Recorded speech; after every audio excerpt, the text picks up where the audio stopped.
Mother's Day is coming up. Is Mother's Day pagan? Yes, it is. just yes, it is. It has pagan origins. And that's it for the video. I'll see you guys next time. What's up, everybody? What's up, everybody? How are you guys doing today? Today we're going to be tackling the question: is Mother's Day pagan? Is Mother's Day pagan? And I just want to say, yes, it is. It is. There is pagan origins with Mother's Day, and I believe Father's Day also. But today we're just going to look into Mother's Day because Mother's Day is coming up, and a lot of people are asking me these questions about Mother's Day. And by the way, this question comes from our sister. Who was it? Our sister Abby. Is Mother's Day and Father's Day paganism? Should Christians celebrate it? The quick answer to that is yes, it is pagan. Mother's Day does have pagan roots, but we're gonna take a look into it because it gets kind of deep. Okay, Mother's Day does have pagan roots. If you guys are wanting to ask your questions, please go to our Discord server. Link is in the description box. Join our Discord server. Go there and go to the questions section and post your questions here. Let's first go to scripture.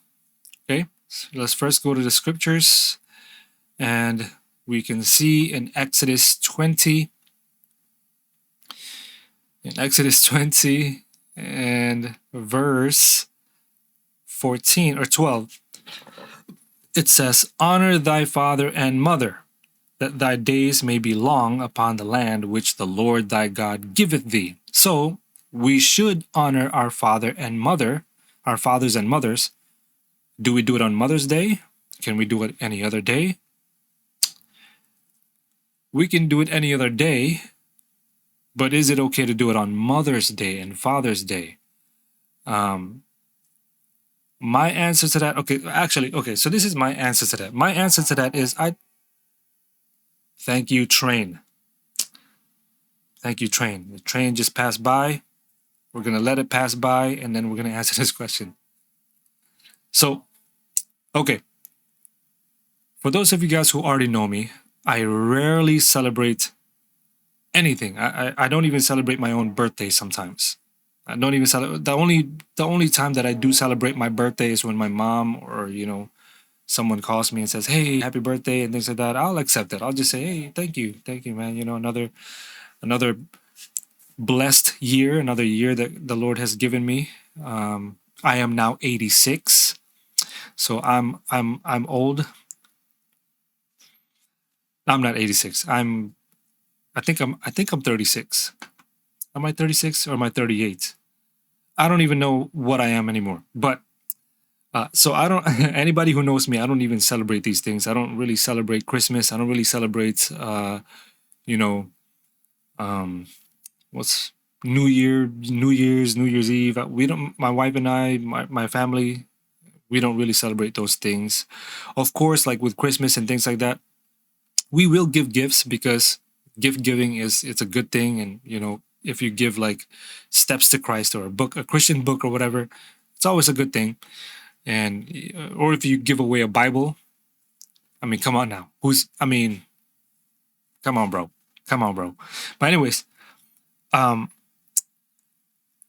so we don't really celebrate these things. And we do contemplate on celebrating Mother's Day, Father's Day, things like that, because I know for us, for the kids and things like that, to be an example, right? For them to know that it's okay, that we should honor our father and mother. But we could also do it a different day, or we could also do it every day, or we could do it weekly. Is it okay to honor your father and mother in that way? Yes, it's okay to honor your father and mother in that way. You take a day and say, hey mom, this is for you, or hey dad, this is for you. I got you some new bike. But why would you give your father a bike? Doesn't the father is always the one that gives the kids the bikes. Well, it's time to repay my father and give him a new bike anyway. Is it okay to celebrate Mother's Day on Mother's Day? Does it have pagan influences or pagan roots? It does have pagan roots. But before we go to the pagan roots, let me introduce myself. My name is Tila. You guys can follow me on all social media. Links are in the description box. Special shout out to everybody who's been supporting this ministry. If you guys want to support, you guys can do so by praying for this ministry and also donating at schoolforprophets.tv via PayPal. The link is also in the description box. If you guys want to donate a different way, you guys can do so by purchasing one of these. This is the Revelation verse by verse daily devotional for those of you guys who are having trouble with the book of Revelation. This breaks down every verse of the book of Revelation verse by verse. That's why it's called Revelation verse by verse. Links for these are in the description box. And also for those of you guys who are wanting to purchase hats and things like that, these things are also in the description box below. SFPmerch.shop. You guys can purchase hats, t-shirts. Well, I don't have any t-shirts on me here, but you guys can purchase them. SFPmerch.shop. Link is in the description box. All these things, all the donations and all the support, it does keep this ministry afloat, and it helps us very much. So let's take a look at the pagan roots of Mother's Day. Here's an article that I saw, history.co.uk. Now, if this is coming from the History Channel, you know that it might be. If they are willing to admit this, then here we go. Right off the bat, it says we need to make one thing clear: Mother's Day and Mothering Sunday are not the same thing. I know that, and in the case of the latter, even the pagan lineage is questionable. Agreed, both ancient Greeks and Romans worshipped mother goddesses at springtime. Okay, that would be Ishtar. That would be, who is the mother goddess of Rome and Greek? I forgot. The Greeks had Rhea. There you go, Rhea, the wife of Kronos, to praise. And from 250 BCE, the Romans honored the Roman goddess Magna Mater. But these were goddesses, not human beings. And to confuse things even more, Mothering Sunday in the UK is somewhat of a 16th century afterthought, tacked onto what was originally Lateral Sunday, the fourth Sunday of Lent. We don't celebrate Lent as Christians. That would be Catholic, right? However, Lent does not have its foundations in paganism. Actually, it does. It does have its foundations in paganism and is referred to in the Bible just to make it even more confusing. So let's begin there. In Isaiah 8, verse 14, there was a reference to women who weep for Tammuz. The Tammuz in question is the sun god who was killed aged 40 by a wild boar. He was the son of sun god Nimrod. Well, sort of. Actually, it is true.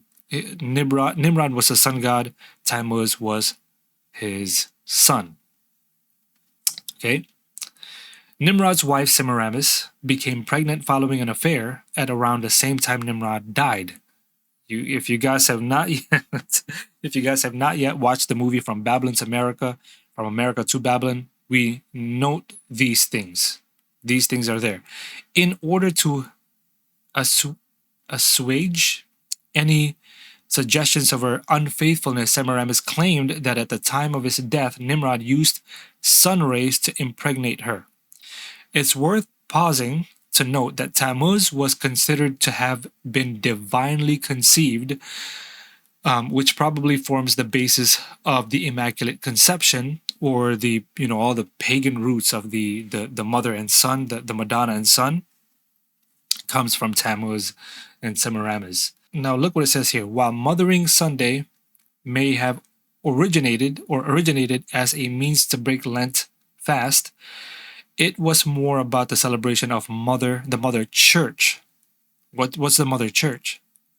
The Catholic Church. Supposedly, that's the Mother Church. They claim to be the mother church, but they're not really the mother church. The true mother church is Israel, personified as the mother church or the mother of Christ, as opposed to acknowledging all the efforts that constitute hands-on motherhood.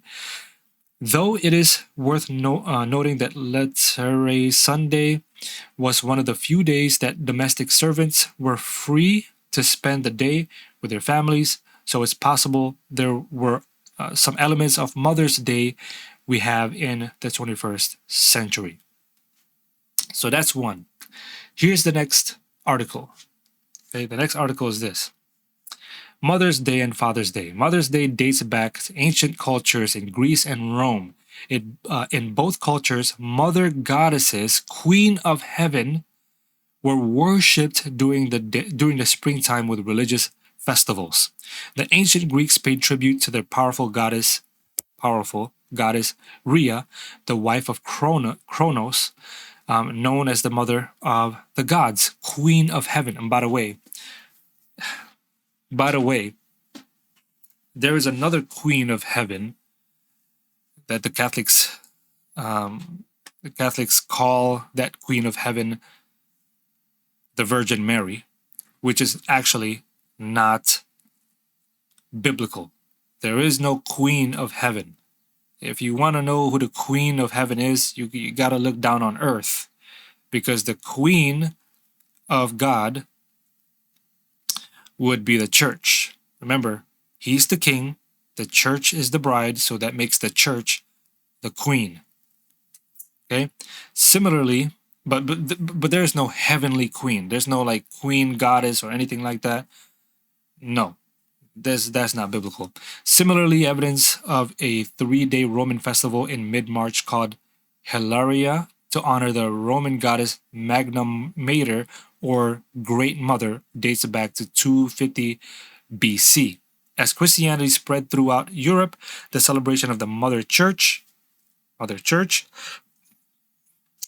Church, replaced the pagan tradition of honoring mythological goddesses. The fourth Sunday in Lent, weeping for Tammuz, a 40-day fasting period before Easter, became known as Mothering Sunday. So again, I mean, we could, if you guys want to read more on this, I'll link you guys to the link below in the description box. Again, it does have pagan roots. Let's read this real quick and then we could stop from here. To show appreciation for their mothers, they often brought gifts or a mothering cake, Jeremiah 7 verse 18. And over time, it began to coincide with the celebration of the Mother Church. Mother's Day always falls on the second Sunday of May. Why Sunday? Why Sunday? And like so many other holidays rooted in pagan sun worship, including Father's Day, which also falls on the third Sunday of June, usually fall on the day named in honor of their most powerful god, the sun. Wow. I didn't even know that. Wow. Wow. So Father's Day also has pagan roots. Wow. Is Mother's Day something Christians should celebrate? The Bible commands us to honor our mothers and fathers, but doesn't identify a specific day to do so. The Bible neither condones nor condemns a special day for moms. Okay, Ephesians 6 verse 2 echoes Deuteronomy 5 and verse 16, honor your father and mother. This is the first commandment with a promise that it may go well with you, that you may live long in the land. Ephesians 6 and verse 2. So, should we honor our father and mothers? Yes, we should honor our father and mothers. This is saying that there's no condemnation. No one is condemning, or the Bible doesn't condemn what day you do it. So you do it on Mother's Day or Father's Day. Now I'm now thinking, okay, maybe we just shouldn't do Mother's Day and Father's Day because of the pagan roots. But if you want to honor your father and mother on those days, hey, that's up to you. That's between you and the Lord. As for me and my house, we are going to consider this and we're going to say, hey, look, if this has pagan roots and we know it, and God knows that we know this has pagan roots and we're still doing it, What does God think? That's a thought for you guys. That's something that for you guys should think about. I'm not telling you guys what to do. If you guys want to celebrate Mother's Day and Father's Day, that's between you and the Lord. We're going to consider what this article is saying, and we're going to pray about it. And what the Lord will let us know, or what the Lord tells us, that's what we're going to do. If he says, hey, turn it into a day that honors me, or turn it into a day that glorifies me, if you guys want to do Mother's Day or whatever, turn that into a day which glorifies me. You can make sure that this is something that within principle, something that will glorify the Lord and become a testimony for him. Maybe that should be our approach. Who knows? I just want to take this time out now again to shout out our donors, those who have been donating, supporting this ministry. Just want to say thank you to Valerie, to Adrian, to Edward, Smith, to Daniel, and to Patreon, and Alicia. Thank you guys for supporting this ministry. And again, without you guys, we probably wouldn't be doing this. Without you guys who are supporting this ministry, we wouldn't be doing this. Again, my name is Tila. You guys can follow me on all social media. Links are in the description box below. For those of you guys who want to support this ministry, you guys can do so by praying for this ministry and also donating at schoolforprophets.tv. The link is in the description box. You guys can donate there via PayPal, or you guys can also purchase one of these, Revelation verse by verse. Again, for those of you guys who are having trouble with the book of Revelation, this goes through the book of Revelation verse by verse. Purchase one of these. Links for these are in the description box. Or you guys can also purchase one of these hats if you guys haven't done so already. These hats, the black ones, are out again. Well, they're not out. They're actually in. So these are the popular ones. So for those of you guys who want one of these hats, sfpmerch.shop. Link is in the description box. You guys can find also some t-shirts and things like that there. And again, thank you guys for the donations. The donations do help us keep this ministry afloat. For those of you guys who have questions and you want to ask me, go to our Discord server. The link is in the description box. You guys can go there to our Discord server, the SFP community, and go to this question here, the question channel, and you guys can post your question there, and I will try to answer them either on there or on here as a video. So thank you guys for coming by. Praise God always. Peace and avocado grease. Bang! The Mark of the Beast. What is it all about? Now, this subject is probably one of the most debated when it comes to end time events. Is it a microchip or a tattoo that people are forced to wear in their foreheads or right hand? It's much like hunting for an animal's footprint. How would you know what footprint we're looking for if we do not specify which animal it is from? It is the beast's mark. They will also have the name of the beast and the number of his name. And what number is that? That number is 666.